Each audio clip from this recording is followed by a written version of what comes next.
Водний світ є водний світ.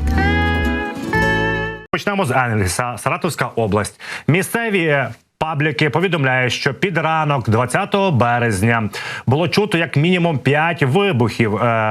В чатах пишуть, що про ймовірний приліт на аеродром місцевий, який називається Енгельс. А от місцева влада каже, що збила 2 безпілотники. Як мінімум не сходиться десь 3 безпілотних літальних апарати. Ну, будемо стежити. До речі, вже є повідомлення від наших спецслужб.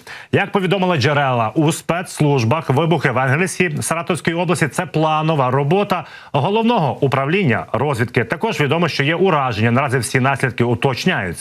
До слова, у російському Енгельсі, аби ви розуміли, наскільки це є критична інфраструктура, розташована одна з найбільших авіабаз ворога. На цій військово-повітряній базі базуються стратегічні бомбардувальники класу Ту-160 і Ту-95 МС, з яких окупанти задають ракетних ударів по Україні. Я хочу вам сказати, що це вже не перша атака на Енгельс. Як мінімум в цьому році вже була подібний політ безпілотників орієнтовно десь 10 січня по цій базі. Ну, регулярно вона страждає. Я вам хочу нагадати, що росіяни вигадували різноманітні способи, як захистити свою стратегічну авіацію. Пригадуєте, вони навіть шини викладали на своїх тушках, а, мовляв, так вони мали би захистити себе і свою стратегічну авіацію від ударів безпілотників.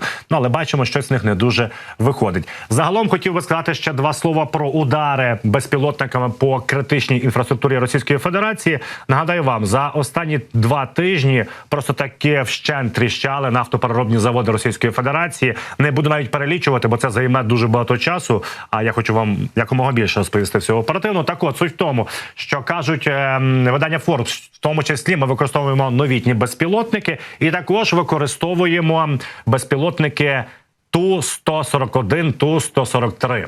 Ту-141 «Стриж» – це радянська розробка. Їх в нас є, їх виробляли в Харкові. Ось ви бачите на своїх екранах. Вони можуть летіти на сотні кілометрів. І цілком ймовірно, що дуже часто ми використовуємо саме такого класу безпілотники, аби влучати по нафтопереробній галузі Російської Федерації. Підсумки цих ударів вам вже давним-давно відомі, тому що орієнтовно влучання по нафтопереробних комплексах, терміналах, які зберігають нафту і все необхідне для продажу і отримання грошей, те, що Росія забирає в землі, так, вона більше нічого не вміє робити. Відповідно, постраждали орієнтовно десь на 15-20%. Тобто 1/5 того, звідки Путін бере гроші, зараз не може нормально працювати. Це прямий факт і прямий пояснення того, для чого бити по нафтобазах і для чого, власне, руйнувати логістику Російської Федерації. Також хочу вам сказати, що от я напередодні вам казав про те, що біля резиденції Путіна, а воно знаходиться в Калінінградській області. Калінінградська область обтікає Балтійське море. От на північ знаходиться такий населений пункт Піонерський. От в Піонерському знаходиться резиденція Владимира Владимировича, той, який ще живий.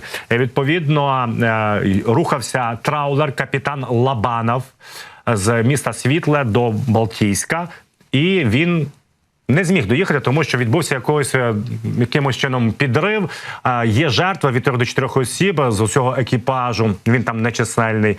І, відповідно, він потонув. Що найцікавіше, що місце, куди прямував цей траулер, ось на ваших екранах, він знаходиться в 50 кілометрах, якщо попримідуватися, по суші, 50 кілометрах від резиденції Путіна. Тобто це зовсім неподалік від царства Путіна. Ну і це хороша новина, тому що ніде не може бути безпечно для диктатора. Чи то в Росії безпосередньо в глубинках, де він там є, чи то, от бачимо, Калінінградська область. Нагадаю вам, що в Калінінграді також Росія тримає свої іскандери і постійно регулярно погрожує, що може вдарити ядерною зброєю в разі, якщо якісь будуть напади з боку країн НАТО. Ну от ми розуміємо про цей маразм.